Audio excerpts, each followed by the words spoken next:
All right, game number 52 for the Boston Celtics as they kick off their 3-game homestand with the Wednesday night matchup against the New York Knicks. Welcome back to the Celtics pregame report. Josue Pavone here for CLNS Media alongside Knicks beat writer Steve Popper of USA Today's affiliated NorthJersey.com here to preview this matchup. What's going on, Steve? Welcome back. We're just trying to survive, just trying to get through the trade deadline with this team. onto the Celtics, huh? Onto Boston, huh? Yep. It's hey, look, they played a little bit better than we probably expected of late. They had a 7-game road trip, which we thought really could be the breaking point for this season, and they went 3-4 on it, and then returned home and beat the Nets at home. So they played pretty well of late, probably better than expected, and maybe have hung into this race for a playoff spot a little bit longer than anyone kind of expected. All right, well, let's start off with this. Joakim Noah, right? He's had it in New York. He separated himself from the team, isn't in Boston, and Coach Hornacek said that he has no update on what's going to happen next. What are the chances we see the situation resolved? And if not, could we actually see the Knicks come up with a buyout to take place with 2.5 seasons left on his contract? It's a really crazy situation. And I don't blame Joakim Noah for not being happy and being frustrated. This is a guy who's been an elite player in the league for a long time, and has had his struggles in signing his contract, whether it's injuries, the suspension, and now he's just kind of buried at the end of the bench. So it came to a head. He left the team, sort of a mutual agreement, and I think they're trying to find an exit, a way to get out of this. It's a very tough trade to navigate with 2 years, another $38 million after this season on his contract. You've got to really believe that you can make a reclamation project out of him. And I think if you're talking buyout, that's a tough spot for the Knicks too, because it'll automatically convert to a stretch provision. So now you're talking 5 years, $7.5 million on your cap. I don't think they really want to extend out that long. It becomes a situation where, in a couple of years when they've cleared a lot of cap space and there's some, very prominent free agents coming, that's not money you want to tie up on a guy that you bought out. So I think it's tough to kind of picture what the answer is going to be here. I don't think there's a good one, but I'd be very surprised if we saw him back in New York again. All right, so trade season, of course, is in full effect. I mean, the beginning of the week kicked off with a huge trade, including Blake Griffin. Things got done really quickly. He's over in Detroit now. First, your reaction to the trade? And secondly, could we see the Knicks potentially make a splash before next month's deadline? Well, I'll give you the first one first. I think it was an interesting deal for both teams. I think for the Clippers, it's a great deal. They were a team that, you look at the Western Conference, you're not going to contend, to beat the Warriors the way they were. They were, sort of, lingering in that back end of the playoff race. And there's just so many good teams out there. The Warriors are so dominant, but Houston, San Antonio, it's just hard to imagine that you're gonna put a run together without Chris Paul there and contend in that league. So I think they made a good move. They took a used contract, unloaded it. They're going to have a tremendous amount of cap space in 2019 when there's so many prominent free agents out there. They got some useful parts. Avery Bradley was a disappointment in Detroit, but I love him as a defensive player. If somehow they decide to keep him, you've got him, Patrick Beverley. That's an interesting backcourt defensively.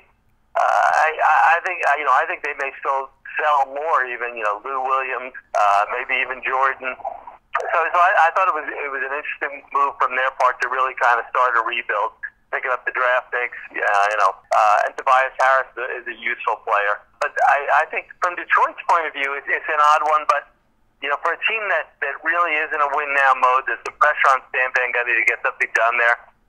He's the kind of player they don't get. They don't get a free agent like Blake Griffin to to come visit Detroit. So they've got a new arena. I think it's an interesting move for both teams. And how he fits with Drummond. If Reggie Jackson was healthy, they're an interesting team that could make a little run. I think that's a front court that is going to give some teams trouble. Sort of an old school power front court. And I think Blake has become an interesting player. Much more depth at the 3-point line. So I think he's a useful guy, and I think for Detroit, they'll figure out a way to use him besides Drummond, and it could be something that pays off at least short term for them. As far as the Knicks, I think they're going to have a hard time making a move. I think there's a couple players that could draw some interest around the league. But what I hear is just not the interest that you're thinking, like a Courtney Lee.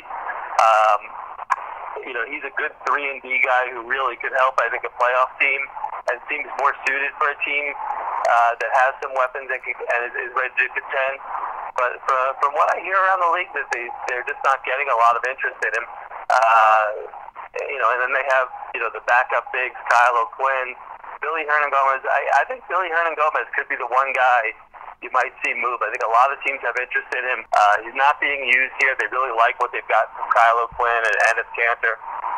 So I could see them moving him, whatever it is, a second round or a couple second rounders. I think they feel a need to get more athletic. So if they could move him, get an athletic young wing maybe, that's sort of where they'll look to go. Yeah, I was surprised that I didn't see Hernan-Gomez have a breakout season, or at least somewhat of a more prominent role with the Knicks this season. But just to piggyback on what you were saying about the Pistons, I think the chaos of what's happening in Cleveland certainly impacted or influenced this deal. I think the Pistons were sort of looking for that guy who can sort of take over a game and come up big in the playoffs, and they saw that guy in Blake Griffin. I think that they think that, with this team intact, they have a shot at not only topping the Cavaliers, but maybe topping the Celtics and maybe getting to the NBA Finals. I mean, they're really going for it with this deal, in my opinion. Absolutely, and I think that's where Blake Griffin comes in, is that, in the West, the Clippers know that they can't beat the Warriors, but in the East, everything's a little bit up for grabs. Boston has played great most of the year, but I don't think anyone sees them as unbeatable. And I think the same thing for Toronto, for Cleveland, Washington losing John Wall now. I think it's sort of wide open, and I think teams think if you make a push here, you might be able to get, be the one who suddenly finds yourself, in the conference finals or in the finals.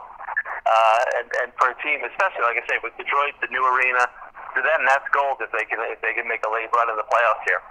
Yeah, and things got much worse for Cleveland Tuesday night as they found out that Kevin Love is going to miss up to 2 months after suffering a hand injury. This edition of the Celtics pregame report is brought to you by DraftKings.com. Head over to DraftKings.com and use the promo code CLNS for a free sign-up with your first deposit and a shot at a share of $10,000 in total prizes. That's DraftKings.com. Use the promo code CLNS and get paid. Steve, while the Knicks haven't found a whole lot of consistency in the win column this season, they did manage to beat the Celtics back in December in a game where, you can't make this stuff up, Michael Beasley torched the Celtics and Kristaps Porzingis had 1 point and watched the rest of the fourth quarter as the Knicks not only defeated the Celtics, but it was garbage time, let's face it, by the last couple of minutes on national television nonetheless. What's it going to take for the Knicks to duplicate that level of success tonight? Maybe not the exact storylines, but what's it going to take for them to knock out the Celtics in this game tonight? Well, it's funny you mentioned that game because Michael Beasley has become a very interesting player for them. This is Kristaps Porzingis' team.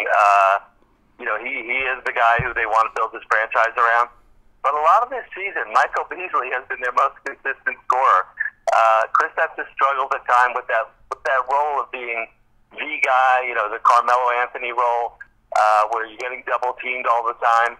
And Michael Beasley, he sometimes seems like he's from another planet, but but I will say this: he gets the ball, and he really does whatever he wants. He is almost in that Carmelo mode of an unstoppable offensive force if you try and play him with single coverage. He really could score on anybody. He's very skilled around the rim, that mid-range, and he's developed a three-point shot. So it's not an anomaly to see him have a big game. He's been a pretty consistent scorer for them. But the Knicks need, anything the Knicks are going to do, they need to build around Kristaps. And, he had a good game against Brooklyn tonight. Enes Kanter has played very well. He had 20 and 20. And 5 assists against Brooklyn. So I think they're going in with a lot of confidence. They've won 2 games in a row for the first time in about a month and a half. So I think, you're getting about as good as it gets for the Knicks right now. 4-4 in the last 8 games. So I think it's an interesting matchup for them. But I still don't see them as, on a back-to-back coming in and beating Boston again. Brad Stevens doesn't usually let lessons go unlearned, so I think that December game will probably come back and haunt the Knicks a little bit. All right, he is Steve Popper. Give him a follow on Twitter at Steve Popper with 2 P's. That's at Steve Popper on Twitter. And make sure you check out his stuff on NorthJersey.com. Plenty of content there, including a recent article about what Kristaps Porzingis had to say about not only what he wants to see out of this team this season, which is make a playoff berth, but also says that he sees the front office backing up his belief that he, in other words, doesn't want to be going through the tank route anymore. He's ready to win. Hey, Steve, I appreciate you stopping by, man. We'll do this again sometime. Anytime, you got it, man. Well, that's going to wrap up this edition of the Celtics pregame report. Be sure to check out the Garden Report after the game on the CLNS Media YouTube channel, where you can check out all the raw and uncut videos from the locker room and from the press table right after the game. Weekday shows air on the Celtics Newsfeed channel, on iTunes, Stitcher, and the CLNS Media mobile app. For today's Boston Celtics pregame report with Josue Pavone, this is Josue Pavone signing off.